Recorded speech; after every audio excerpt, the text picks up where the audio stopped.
एक बड़ी पुरानी कहावत है, जिनके घर शीशे के होते हैं वो दूसरे के घरों पर पत्थर नहीं उछाला करते। लेकिन भारतीय जनता पार्टी अपनी इस आदत से बाज नहीं आती है। अब देखिए ना, चले थे राहुल गांधी को फंसाने, राहुल गांधी पे सवाल करने, लेकिन प्रधानमंत्री नरेंद्र मोदी की ही विदेशी फाइल खुल गई। और बात सिर्फ 1993 के उस ट्रेनिंग प्रोग्राम की नहीं है, बल्कि प्रधानमंत्री बनने के बाद लगातार प्रधानमंत्री नरेंद्र मोदी ने अनगिनत बार किस तरीके से देश का अपमान विदेशी धरती पे किया, आज उसके सबूत हम आपके सामने रखेंगे। कुल मिलाकर यह समझिए कि गए थे राहुल को फंसाने और खुद उसी ट्रैप में फंस गए प्रधानमंत्री नरेंद्र मोदी। नमस्कार, मैं स्वप्निल और आप मुद्दा देख रहे हैं। दोस्तों, आगे बढ़े उससे पहले वही छोटी सी अपील। मुद्दा इन दिनों एक गंभीर आर्थिक संकट से जूझ रहा है। एक तरफ हमारे मेन बैंक अकाउंट बीते कई महीनों से फ्रीज चल रहे हैं, तो दूसरी तरफ हमारे 2.5 साल पुराने चैनल को हमसे लंबे समय तक छीन कर रखा गया था। ऐसे में डे टू डे ऑपरेशंस में मुद्दा को काफी मुश्किलों का सामना करना पड़ता है। लिहाजा आपसे गुजारिश है, यदि आप चाहें तो स्क्रीन पर दिख रहे क्यूआर कोड या फिर के नीचे दिख रहे यूपीआई नंबर के जरिए मुद्दा की छोटी छोटी मदद जरूर कीजिएगा। अब आगे बढ़ते हैं और सबसे पहले मैं चाहता हूं आपको जरा भारतीय जनता पार्टी क्या कह रही है, किस तरीके से राहुल को घेरने का एक कुत्सित प्रयास कर रही है, वो दिखा दिया जाए। तो आपकी स्क्रीन पर एनबीटी की एक हेडलाइन है। पहले, राहुल गांधी को देश की चिंता नहीं, बच्चे की तरह व्यवहार कर रहे हैं, बीजेपी ने क्यों साधा निशाना। अगली हेडलाइन, नए नए कार्यकारी अध्यक्ष बने हैं। जनसत्ता की हेडलाइन है नितिन नवीन की। उन्होंने कहा, राहुल गांधी की तरह पार्ट टाइम पॉलिटिशियन मत बनो, पटना में कार्यकर्ताओं से बोले नितिन नवीन। और इसके बाद आपकी स्क्रीन पर एक और हेडलाइन आज तक की, विदेशी षड्यंत्रकारियों के प्रभाव में जर्मनी में दिए बयान पर राहुल गांधी को बीजेपी ने घेरा। क्या बयान दिया राहुल गांधी ने? राहुल गांधी ने वोट चोरी का मुद्दा भी उठाया। राहुल गांधी ने संविधान पर जिस तरीके के हमले भारतीय जनता पार्टी कर रही है, उन तमाम बातों को रखा बतौर नेता प्रतिपक्ष। और इसके बाद लगातार भारतीय जनता पार्टी राहुल गांधी के ऊपर हमलावर है। हालांकि राहुल गांधी के ऊपर विदेशी एजेंट होने का यह आरोप कोई पहली बार भाजपा नहीं लगा रही है, लेकिन बीते दिनों हमने आपको दिखाया था ACYPL की वो ट्रेनिंग, हमने आपको दिखाया था 1993 में प्रधानमंत्री नरेंद्र मोदी की अमेरिका की यात्रा, हमने आपको दिखाया था किस तरीके से यूएस की फंडिंग पर प्रधानमंत्री नरेंद्र मोदी, जो उस समय भारतीय जनता पार्टी के कार्यकर्ता थे, वो विदेश गए थे, अमेरिका गए थे, जाकर के वहां से ट्रेनिंग लेकर आए थे। लेकिन प्रधानमंत्री नरेंद्र मोदी को कोई विदेशी एजेंट नहीं कहता। राहुल गांधी एक बात बोल दें तो वो विदेशी एजेंट हो जाते हैं।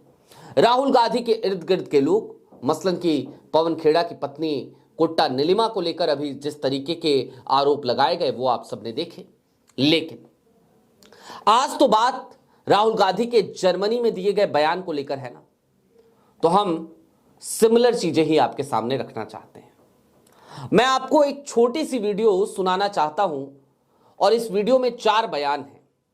ये 4 बयान किसी और के नहीं, प्रधानमंत्री नरेंद्र मोदी के हैं, अलग अलग देशों की यात्राओं के दौरान हैं। और आप खुद सुनिए, देशों का नाम भी नीचे आएगा आपके, आप पढ़िएगा, देखिएगा और देखिएगा चीन में जाकर प्रधानमंत्री क्या कहते हैं, जर्मनी में जाकर क्या कहते हैं, साउथ अफ्रीका में जाकर क्या कहते हैं, और किस तरीके से विदेशी धरती पर लगातार भारत को बदनाम करने का काम प्रधानमंत्री नरेंद्र मोदी ने किया। छोड़ो यार, डूब गए, कुछ होगा नहीं। अरे भगवान बचाए भाई, पता नहीं पिछले जन्म में क्या पाप किए कि हम हिंदुस्तान में पैदा हुए। यार पता नहीं पिछले जन्म में क्या पाप किया था, हिंदुस्तान में पैदा हुए। ये कोई देश है, ये कोई सरकार है, ये कोई लोग है? कौन सा पंजा था जो 85 पैसा घिस लेता था? आप हैरानी होगी, मैंने आकर के पहले की सरकारें इस बात का गर्व करती थी कि हमने ये कानून बनाया, हमने टिकना कानून बनाया, हमने फलाना कानून बनाया। आपने सुना होगा सब चुनाव में। मेरी गाड़ी उल्टी है। उनको कानून बनाने में मजा आता था, मुझे कानून खत्म करने में आनंद आता है। दवाइयां पैकिंग अच्छा होता है, दवाई लिखने वाले को भी कुछ मिलता रहता है। आप जानते होंगे डॉक्टरों की कॉन्फ्रेंस कभी सिंगापुर होती है, कभी दुबई होती है? वहां कोई बीमार है इसलिए नहीं जाते, लेकिन फार्मास्यूटिकल कंपनियों के लिए जरूरी है, करते हैं। सुना आपने, जिस वक्त प्रधानमंत्री नरेंद्र मोदी ये तमाम बयानबाजी विदेशी धरती पर कर रहे थे, उस वक्त वो गुजरात के मुख्यमंत्री नहीं थे, या फिर कि वो भारतीय जनता पार्टी के केवल एक कार्यकर्ता नहीं थे, बल्कि बतौर प्रधानमंत्री वो विदेश में भारतीय डायस्पोरा को संबोधित करते हुए ये तमाम बयान दे रहे थे। वो ये बता रहे थे कि दरअसल भारत तो रहने लायक जगह ही नहीं थी। वो ये बता रहे थे कि दरअसल भारत में जन्म लेने के बाद लोगों को अफसोस हुआ करता था। मैं आज प्रधानमंत्री नरेंद्र मोदी जी आपसे पूछना चाहता हूं कि आपको वाकई में इस बात पे अफसोस हुआ करता था कि आप भारत में पैदा हुए?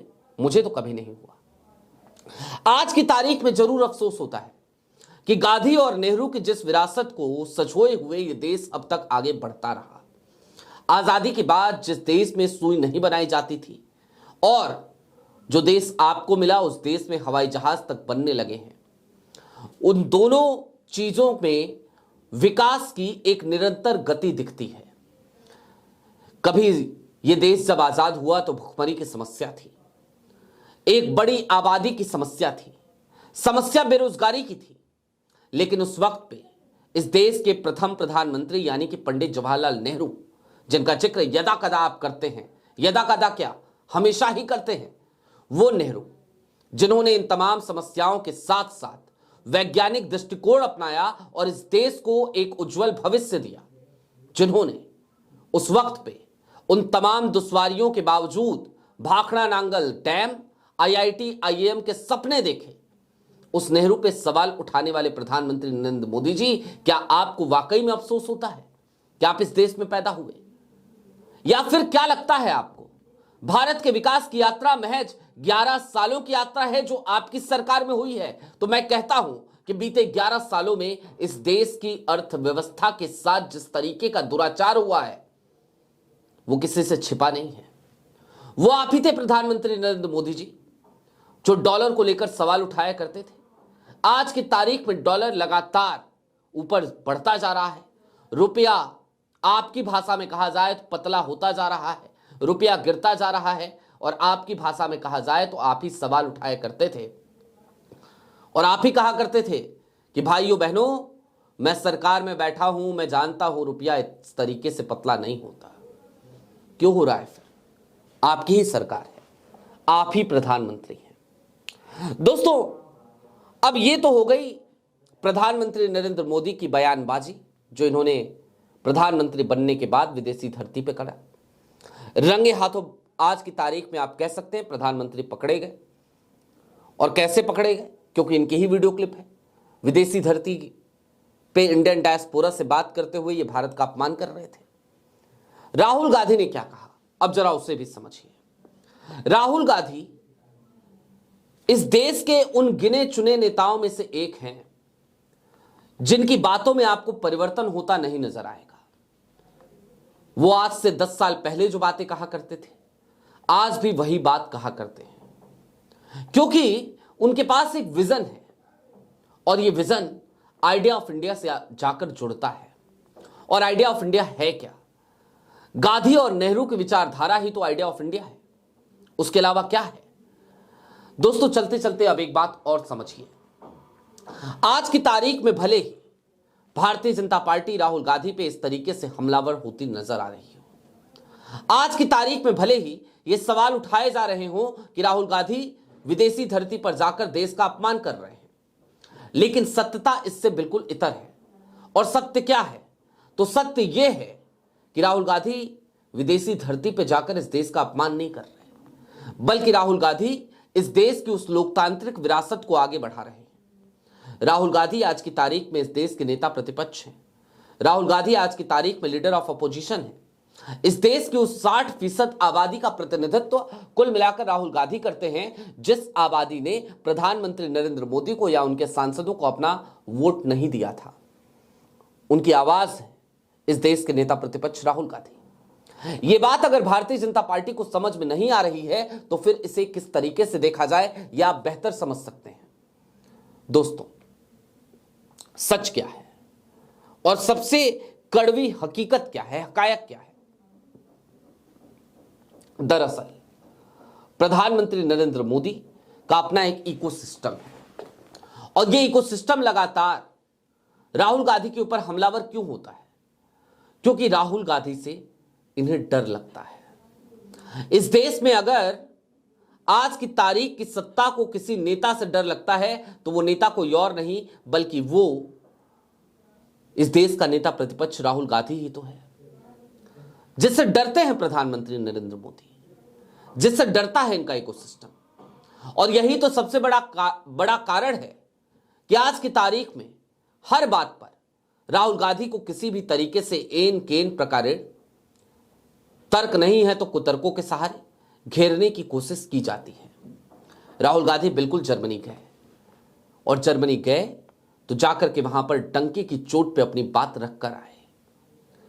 राहुल विदेश जाते हैं तो प्रायोजित भीड़ नहीं जुटाई जाती। राहुल विदेश जाते हैं तो कोई पेड कैंपेन नहीं चलाया जाता। राहुल विदेश जाते हैं तो उनको लोग स्वेच्छा से सुनने आते हैं। जबकि प्रधानमंत्री नरेंद्र मोदी जब भी विदेशी यात्रा पे होते हैं और आप देखते हैं उनके सामने तमाम तरीके के लोग आकर खड़े हो जाते हैं। कुछ लोग अलग अलग भाव भंगिमाएं दिखाते हैं, खूब तरीके की नौटंकी होती है। इस देश के बड़े मेन स्ट्रीम मीडिया चैनल्स के कैमरे पहुंच जाते हैं तो इन सब के पीछे सरकारी खर्चा होता है। जबकि राहुल किसी सरकारी खर्चे पर विदेश नहीं जाते।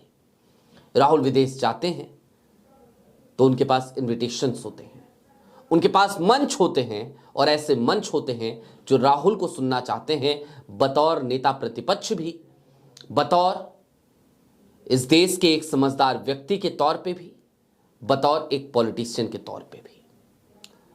कुल मिलाकर चलते चलते अब इस बात को समझ लीजिए कि राहुल के चक्कर में बार बार प्रधानमंत्री नरेंद्र मोदी और उनका इकोसिस्टम वो खुद को ही एक्सपोज कर रहा होता है।